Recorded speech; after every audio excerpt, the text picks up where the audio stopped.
কি গো? হ্যাঁ, এখন সকাল 6টা 6:30 বাজে, এখন রান্না বান্না করছো? কি ব্যাপার তোমার? রান্না করছি কারণ স্নান হয়ে গেছে, পুজো হয়ে গেছে, যে ভাত বসিয়েছি, এদিকে ডাল হয়ে গেছে, দেখো ডালে গরম করে রেখেছি, এটা হচ্ছে আলু ভাজা করছি। আর আজকে হচ্ছে শনিবার, আমাদের নিরামিষ। তো রান্নাটা করছে এই কারণেই, আজকে যাবো হচ্ছে যাদবপুর। 10টা পাঁচের ট্রেন আছে, সেই 10টা পাঁচের ট্রেনে যাবো যাদবপুরে। কারণ হচ্ছে আজকে অন্নপূর্ণা শাড়ি ঘর, তোমরা তো জানো আমরা ওখানে যাই ভিডিও প্রমোশন করতে, মানে প্রমোশন ভিডিওটা আর কি। সৌমেনদা দোকানের যে মালিক আর কি, সে একটা নতুন আউটলেট খুলেছে যাদবপুরে, একটা আছে সোদপুর এসবি টাউনে। আর আজকে মানে ওপেনিং, আজকে হচ্ছে ওপেনিং, খুলেছে অনেকদিনই, আজকে ওপেনিং করবে, মানে কাজ চলছিল, আজকে ওপেনিং করবে। তো সেখানে আমাদের সবার ইনভাইট আছে, সুমি সিম্পল লাইফের ফুল টিম সবার ইনভাইট আছে। এত সকালে তা বলে উঠে গেছো? তো যাদবপুর তো অনেকটা দূরের রাস্তা না, আমরা তো আবার ফিরবো ওখান থেকে, আর আমাদের দুপুরে লাঞ্চের নিমন্ত্রণ আছে। তোমরা কে কে যাচ্ছ ওখানে? আমরা, আমি, সুমি, উজ্জ্বল, কাকু, কাকিমা যাবে না, সুমি শাশুড়ি কাকিমাও যাবে না, কারণ হচ্ছে কাকিমার পায়ে খুব ব্যথা।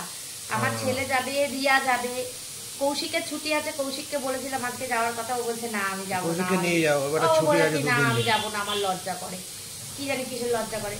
তো যাই হোক, ও যাবে না, তো আমরা এই কজন মিলেই যাব। তো আমরা মধ্যমগ্রাম থেকে শিয়ালদা যাব, শিয়ালদা থেকে আবার মানে ট্রেন চেঞ্জ করতে হবে সাউথের দিকে। সাউথের দিকে মেট্রো করে যাওয়া যায় না ওটা নাকি? না, মেট্রো যায় না তো ওইদিকে, মেট্রো যাবে না ওইদিকে মেট্রো। যতীন দাস পার্ক মনে হয়, জানি না, আমি বলতে পারবো না গো। আমরা কিন্তু আমরা যাবো না মেট্রো করে, আমরা সাউথ থেকে ওই ক্যানিং এর দিকে যেতে, যে ট্রেনগুলো ক্যানিং লোকালগুলো, ওই ট্রেনে উঠবো, উঠে যাবো। তো আমাদের তো অনেকটা টাইম হাতে নিয়ে বেরোতে হবে, আমরা বাড়ি থেকে। তোমার কি ভালো লাগছে? কালকে দোলের জন্য এত খেলা হয়েছে, আজকে আমার একটু টায়ার্ড, কম, আজকে ছেলেও টায়ার্ড, খুব টায়ার্ড। আজকে যদি প্রোগ্রামটা না হতো, তাহলে না গেলে হতো না? না গেলে হবে না, কারণ না গেলে সুমি ছাড়বে না আমাকে, সুমি বলবে না দিদি তুমি না গেলে হবে না, তোমাকে যেতেই হবে।